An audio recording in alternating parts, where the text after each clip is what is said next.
Massachusetts, one of the leading causes of death for youth 18 to 25 is opioid overdose. 10% of our patients in South County, Worcester, live every day with a substance abuse problem. Every day, 4 people die as a direct result of opiate addiction in the state of Massachusetts. Of the 100 cases I see on a daily basis, I would say very conservatively speaking that 50%, maybe 60% have issues involving substance abuse and addiction. In the town of Webster in 1997, we would have an occasional opiate overdose. That's compounded over the last 3 to 4 years to multiple overdoses every single day. 95% of the people we treat are opiate addicts. Almost monthly, that clients of mine are coming in and they are referring to someone they know personally who has died over the weekend from an opioid overdose.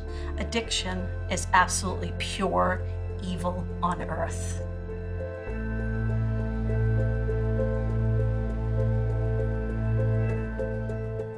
The opioid problem in our community is bad.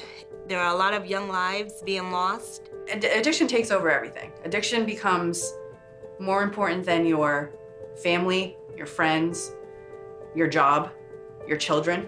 A lot of these patients sometimes come in alone because they've already burnt all those bridges with their family and friends, and they're on their own suffering with this problem. No matter what demographic, no matter how you were brought up, no matter what kind of religion you were taught, no matter what kind of economic family you were brought up in, that plays no part in this. Addiction hits every aspect of every life.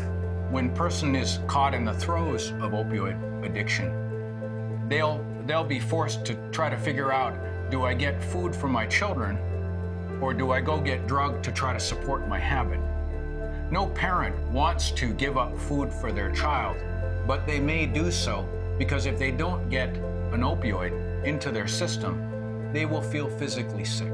If you have somebody in family who has cancer, you can tell your friends, they'll go to the hospital and bring flowers. If you have a child in substance abuse treatment and you tell your friends, I'm not sure everybody's showing up to detox or rehab with flowers. And so I think that there's that stigma and there's that shame. It isn't a phase. If you're doing opioids, this isn't a phase. You could die, and people have to get it. You can't incarcerate an addiction.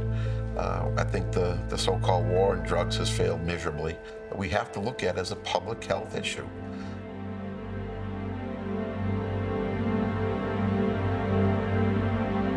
I started drinking very young. I started drinking when I was 14, 15 years old. And by the time I went to college, I knew I was an alcoholic. I knew I needed to do something pretty young. I mean, I knew I probably needed to do something when I was in my 20s. I didn't decide to do something until I was in my mid-30s.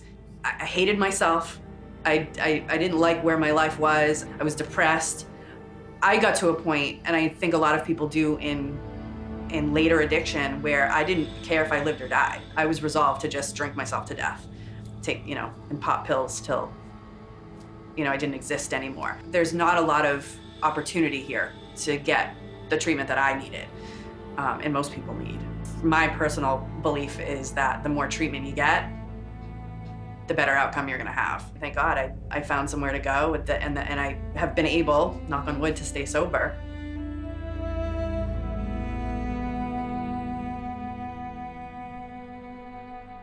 My son in high school was addicted to opiates.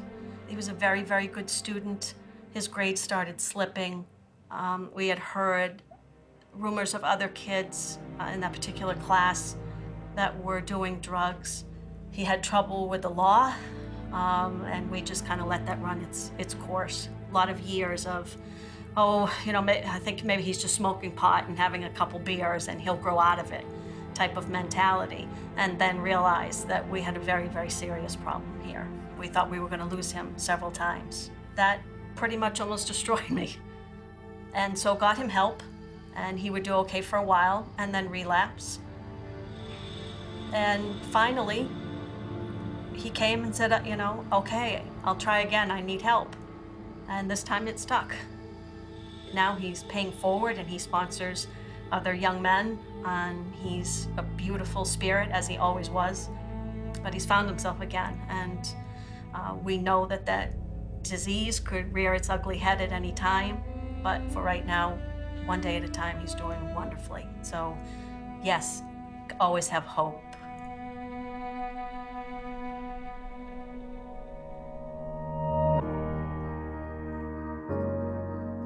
I'm very excited about the dual diagnosis unit. Currently, we have individuals waiting in the emergency room for days, just waiting for an inpatient bed. The epidemic is so great that there's never an open bed. And you have a very small window of opportunity when somebody says, I need help, to get them in somewhere. A lot of these folks, that's possibly our one and only chance. And if we don't act upon it quickly and jump on that opportunity to get them into treatment on the road to recovery, we may lose our chance or miss our opportunity. This is going to provide life-saving treatment. The DDU will save lives. So support is critical to address this potentially lethal illness of addiction. It's not just an opiate problem, it's an alcohol problem with opiates or other drugs. And it's also the psychiatric component that comes with addiction. This is dual diagnosis. We're handling all of the problems that come with addiction and psychiatry. The dual diagnosis unit is unique because it helps us complete a continuum of care that we're developing in this area so that people do not have to go out of their area or leave their families in order to get treatment. So that whether they need acute care or outpatient treatment, they can stay here and get total local care. And knowing that we can actually get some folks off the street into a safe, secure setting, receiving treatment, is all that we can ask.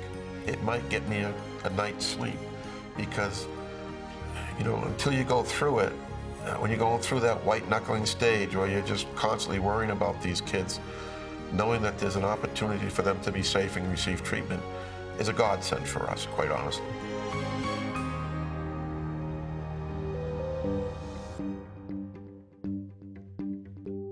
I know this battle is winnable. I have personally overcome a lot of demons, and I sit here talking to you sober today.